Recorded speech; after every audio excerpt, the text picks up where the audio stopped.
बिस्मिल्लाहिर्रहमानिर्रहीम। अस्सलाम वालेकुम नाज़रीन, आप यूट्यूब चैनल देख रहे हैं। मैं इमरान खान हूँ। अब तक की सूरत मैं आपके सामने रख देता हूँ। इस्लामाबाद में मुज़ाकरात हो रहे हैं। ये बहुत इंपॉर्टेंट वक्त है। 12 लोग इन मुज़ाकरात के अंदर शामिल हैं जो अब तक हमारे पास तफसीलात हैं।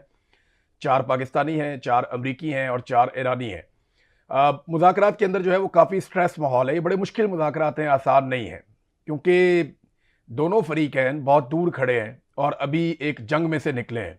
जंगबंदी को चंद दिन हुए हैं और दोनों के मुज़ाकरात में एक दूसरे से फ़र्क भी बहुत ज़्यादा है। उम्मीद ये की जा रही है कि कामयाबी मिल जाएगी, लेकिन खबर के बारे में मैं आपको बताऊं, मेरी पाकिस्तान में सहाफ़ियों से बात हुई है, किसी के पास कोई खबर नहीं है और जो सोर्सेज हैं मेरे, उनके पास भी कोई खबर नहीं है।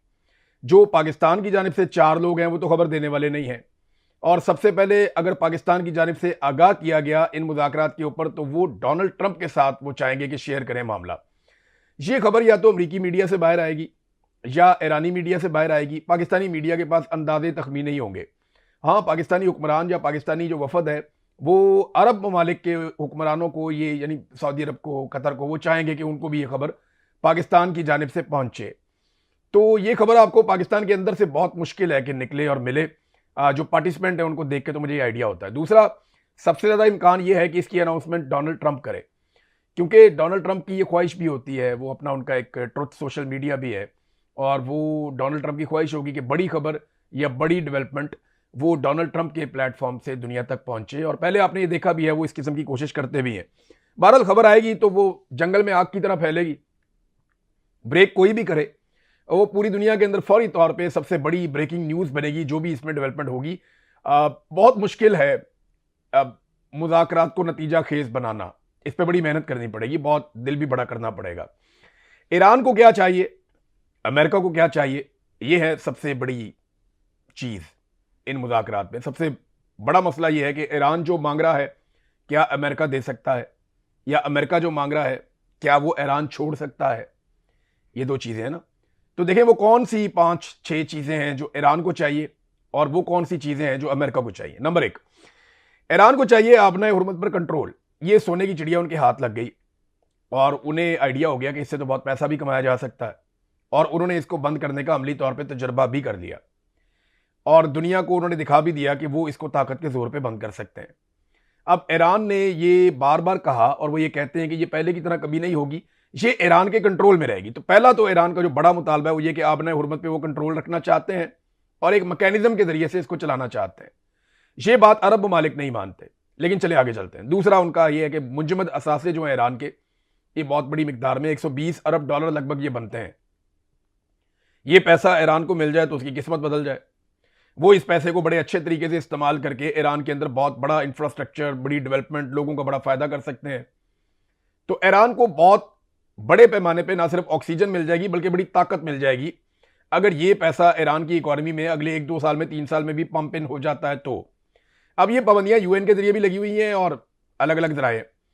एक खबर बीच में आ रही थी कि शायद अमेरिका ने, और रॉयटर्स ने खबर दी थी कि अमेरिका ने रजामंदी जाहिर कर दी है ईरान के मुंजमद असासों के हवाले से जुज़वी तौर पे, और कतर के असासों के बारे में बताया जा रहा था कि जो कतर में 6 अरब डॉलर हैं वो रिलीज हो जाएंगे।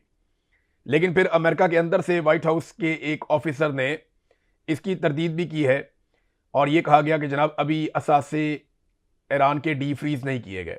मे बी ये डोनाल्ड ट्रंप खुद अनाउंस करना चाहते हो, लेकिन ये एक ऐसी डेवलपमेंट है जो ईरान के लिए बहुत फायदेमंद होगी। ये उन चीजों में से एक है जो ईरान चाहेगा कि ईरान को मिले, और वो डिमांड कर चुके हैं पहले ही, और वो ये कहते हैं कि मुज़ाकरात से पहले ये होना चाहिए।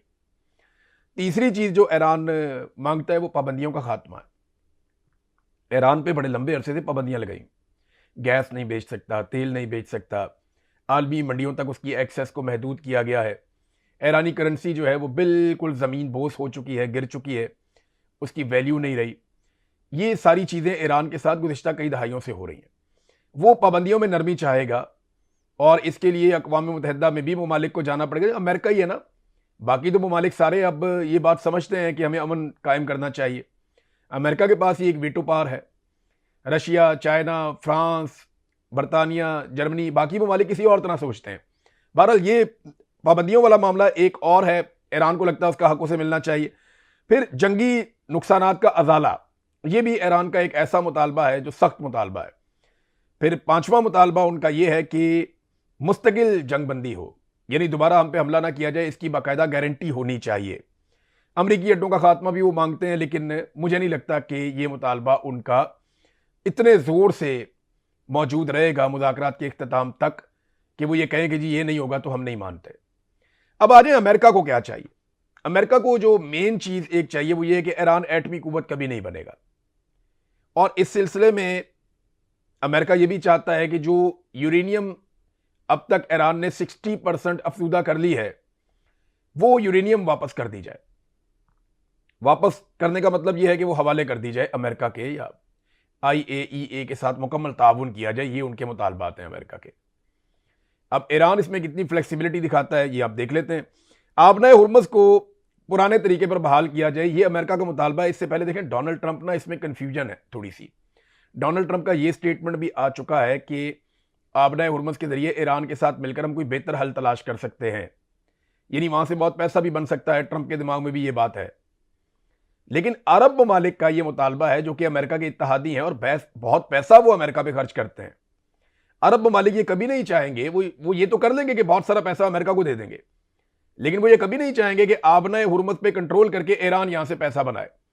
उन्हें इसको इंटरनेशनल वाटर्स की तरह रखना है कि यहां से जहाज गुजरते रहे, जैसे मादी में हमेशा से गुजर रहे थे। अरब ममालिक को यह लगता है कि हमारे साथ ज्यादती क्यों हो रही है। लड़ाई तो ईरान की हुई है, आबनाए हुर्मुज़ से तो हम तिजारत करते हैं। तो ईरान को यह लगता है कि ये मेरा पानी है, मैं इस पर कब्जा करूंगा, जैसे बाकी लोग करते हैं। जैसे और बहुत सारी जगहों पे ममालिक टैक्स लेते हैं अपने पानियों में से जहाजों के गुजरने का, तो हम भी लेंगे, ओमान और ईरान मिलकर। तो यहां पे एक फड्डा है। ये अमेरिका की एक बड़ी डिमांड उनकी आबनाए हुर्मुज़ के हवाले से। फिर मिसाइल टेक्नोलॉजी पर अमेरिका ये चाहेगा कि ईरान पर पाबंदियां लगें। पाबंदी का मतलब ये नहीं है कि आप मिसाइल बना ही नहीं सकते, ये उसकी रेंज का मामला होता है। पाकिस्तान की मिसाइल टेक्नोलॉजी बहुत अच्छी है, पाकिस्तान ने अपने मिसाइलों के तजर्बे भी किए हैं, लेकिन क्या आप ये जानते हैं कि पाकिस्तान का मिसाइल मैक्सिमम कितनी दूर तक हिट कर सकता है? पाकिस्तान का मिसाइल किसी भी ऐसी जगह पे हिट नहीं कर सकता जहां पे मगरबी मफादात का कोई मसला आ जाए। हत्ता कि पाकिस्तानी मिसाइलों की रेंज, उस दिन मैं कैलकुलेट कर रहा था और हमने जो डिस्टेंस कैलकुलेटर है वो निकाला हुआ था, ये बाकायदा आपको अवेलेबल है, अब पूरी हर तरह की एप्लीकेशन आपको मिल जाती है। तो ईरानी मिसाइल इसराइल तक पहुंचते हैं, पाकिस्तानी मिसाइल जो है क्योंकि फासला हमारा ज़्यादा है, हम अगर सिंध वाली साइड पे भी जाएं तो हमारे मिसाइल इसराइल तक नहीं जाते। अब ये वो नॉन रियलिटी है, और ये वो वाले मिसाइल हैं जो हमने अनाउंस किए हुए हैं पहले। मे भी पाकिस्तान के पास ऐसी टेक्नोलॉजी हो जो हमने नहीं बताई हुई। बहुत सारा कुछ ऐसे भी होता है ना, आप सरप्राइज करते हैं दुनिया को। जरूरी तो नहीं है कि जो हमने डाटा दुनिया को दिया हुआ है, हमारी कैपेसिटी भी उतनी है, लेकिन ये ईरान को दबाने की कोशिश करेंगे कि आप अपने मिसाइलों की रेंज के हवाले से हमारे साथ जो मुआहदा करेंगे उसकी आप पासदारी करेंगे, नहीं तो फिर पाबंदियां। और एक और मुतालबा जो अमेरिका का बड़ा शदीद मुतालबा होगा, जिससे ईरान के लिए पीछे हटना बहुत मुश्किल है, वो ये है कि खित्ते के अंदर जो ईरान के इत्तेहादी हैं, जैसे कि ईरान सपोर्ट करता है हमास को, हिजबुल्लाह को, हौसियों को, ये सपोर्ट से ईरान को कहा जाएगा कि पीछे हट जाओ, इन ग्रोहों को आपने सपोर्ट नहीं करनी। ये एक ऐसा नुक्ता है जो इसराइल के लिए बहुत जरूरी है, ये एक ऐसा नुक्ता है जो सऊदी अरब के लिए बहुत जरूरी है, और यही एक ऐसा नुक्ता है जिस पे ईरान बड़े लंबे अरसे से डटा हुआ है, और यही नुक्ता है जिसकी वजह से ईरान के साथ ये सारी लड़ाई चल रही है कि ईरान सपोर्ट करता है उन ग्रुप्स को जो इसराइल के साथ लड़ाई कर रहे हैं या जिसके अरब ममालिक के साथ अच्छे ताल्लुकात नहीं है। हौसियों की मैं मिसाल दे देता हूं, हिजबुल्लाह जो है वो इसराइल के साथ लड़ रहा है, हमास जो है वो इसराइल के साथ लड़ती है, ईरान उन्हें सपोर्ट करता है। ये एक नुक्ता है जहां पे आके मामला अड़ सकता है। तो ये 5-4 चीजें बहुत इंपॉर्टेंट है। नंबर 1, लबनान के मामले पे इनके सींग फंस सकते हैं मुज़ाकरात में कि वो जंगबंदी जो है वो साथ शामिल होनी चाहिए। आबनाए हुर्मुज़ के मामले पे जौहरी तनाज़ा जो है, इस मामले के ऊपर ज़रा मुश्किल है इसको डिस्कस करना, ये लंबा चलेगा। और ईरान के जो इलाकाई इत्तेहादी हैं जिनका मैंने अभी आपको बताया, तीनों का नाम लिया, और पाबंदियों में नरमी का मामला जो है, ये वो सारी चीज़ें हैं जो ईरान का फोकस एक तरफ होगा, अमेरिका का फोकस एक तरफ होगा। पाकिस्तान में ईरानी सफ़ीर ने एक स्टेटमेंट दिया इस मौके पे, ये स्टेटमेंट इंपॉर्टेंट है, मैं स्टेटमेंट आपके साथ शेयर करता हूं। उन्होंने कहा जी, आज इस्लामाबाद में ईरानी कौम के खिलाफ एक गैर कानूनी जंग को ख़त्म करने में मदद देने के लिए अच्छा मेज़बान है पाकिस्तान। एक ऐसी जंग जो ना सिर्फ ईरानी कौम और तहजीब के खिलाफ एक जुर्म है, बल्कि इसने खित्ते और दुनिया की सलामती को भी खतरे में डाल दिया है। अब देखना यह है कि क्या अमेरिका एक अच्छे मेज़बान की जानिब से सालसी की कोशिशों का एहतराम करता है या नहीं करता। ये ईरानी सफ़ीर का बयान है। आने वाले दिनों में इन बयानात की बड़ी इंपॉर्टेंस होगी। अभी सिर्फ सारा फोकस मुज़ाकरात की तरफ, मुज़ाकरात चल रहे हैं। जो इतलात रॉयटर ने दी थी कि कुछ असासे डी फ्रीज करने की तरफ मामला बढ़ा है, उसके ऊपर एक तरदीद भी आ गई है, लेकिन डोनाल्ड ट्रंप जब कोई स्टेटमेंट देगा तो चीज़ें ज़्यादा क्लियर हो जाएंगी। मुज़ाकरात में नाज़रीन 12 लोग शामिल हैं, ये ज़रा आप देख लें। ये 12 लोग हैं मुज़ाकरात के अंदर। इसमें अमेरिका की जानिब से JD Vance, Steve Witkoff, Jared Kushner और ब्रैड कूपर, ये 4 लोग अमेरिका की जानिब से हैं। और ईरान की जानिब से जी कालिबाफ, अब्बास इराकची, माजिद तख्त और मोहम्मद बागर, ये लोग जो हैं वो शामिल हैं। ईरान की जानिब से 4 लोग हैं। ये supreme national security council secretary जो हैं वो भी इसके अंदर शामिल हैं, डिप्टी फाइनेंस मिनिस्टर भी इसके अंदर शामिल हैं, लेकिन उनको लीड कर रहे हैं पार्लियामेंट के स्पीकर। पाकिस्तान की जानिब से शहबाज शरीफ हैं, इसहाक डार हैं और फील्ड मार्शल हैं, और उनके साथ DGISI, हमारे DGISI और फील्ड मार्शल आर्मी चीफ, ये दोनों इस मुज़ाकरात का हिस्सा हैं। अब इन 12 लोगों ने मिलकर कोशिश करनी है कि कोई अमन कायम हो जाए, और पाकिस्तान की पूरी कोशिश होगी कि लड़ाई यहां खत्म हो जाए, क्योंकि अगर लड़ाई खत्म नहीं होती ना तो हमारे लिए बहुत बड़े बड़े चैलेंजेस हैं। यानी एक तो पहले ही पाकिस्तान बड़ा गरीब मुल्क है, और अगर हम लड़ाई खत्म करने में कामयाब होते हैं, पाकिस्तान के अंदर होती है, तो इसमें पाकिस्तान को इज्जत मिलेगी, पाकिस्तान को फायदा होगा, दुनिया पाकिस्तान को खारजी तौर पर एक अलग नजर से देखेगी, तो हमें पाकिस्तान को कम से कम ये फायदा होगा। दाखिली मामला क्या है, हमारा पेट्रोल बहुत महंगा हो गया, ये अगर जंग लगेगी और महंगा होगा, हम और पिस जाएंगे, पहले ही बहुत गरीब हैं। दूसरा, हमसे डिमांड बढ़ाई जाएगी सऊदी अरब की जानिब से कि आ जाओ अब इस लड़ाई के अंदर, और पाकिस्तान ने एक दिफाई मुआहदा किया हुआ। अभी सऊदी अरब की तरफ से एक स्टेटमेंट भी आया हुआ है, ये मैं आपको पढ़ के सुनाता हूं। ये मिनिस्ट्री ऑफ डिफेंस है सऊदी अरब की, उन्होंने अनाउंस किया है कि पाकिस्तान की जो मिलिट्री फोर्स है वो पहुंच गई है सऊदी अरब में, किंग अब्दुल अजीज एयरबेस के ऊपर।